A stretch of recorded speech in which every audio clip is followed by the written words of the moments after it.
Buses are an important lifeline to people across the borders, but with the lack of drivers and continued COVID isolations, bus companies are having to cut back on services.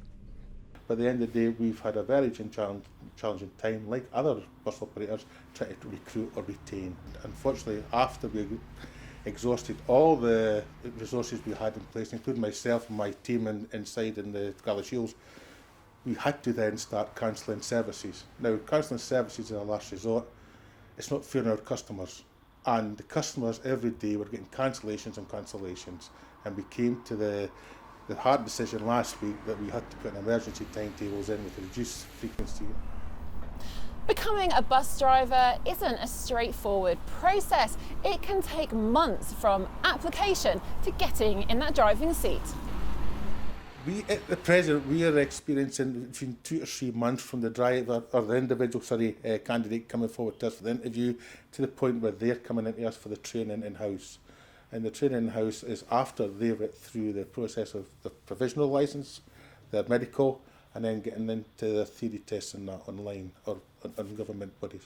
However, it's how do we gain the people's interest to come into the industry. It's a great industry. I've been here for 34 years. This is the worst I've seen it try to recruit or retain staff. A quicker way would be to bring back ex-drivers that are EU nationals living abroad, but they aren't able to take up the posts due to visa issues.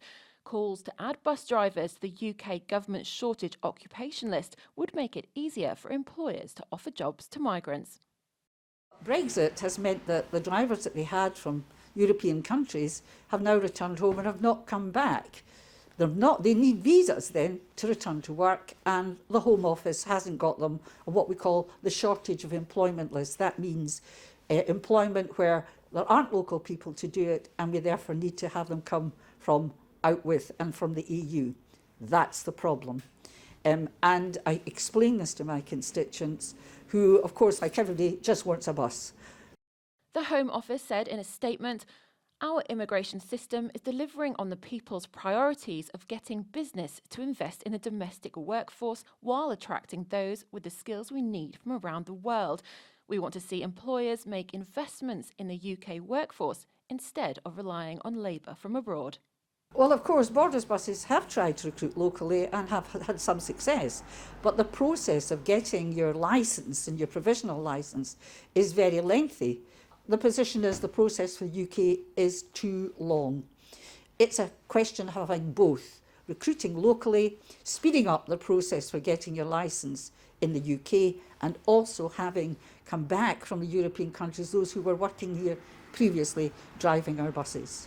The current bus timetable will be in effect until June, when they hope more drivers will come on board, whether that's locally or from abroad.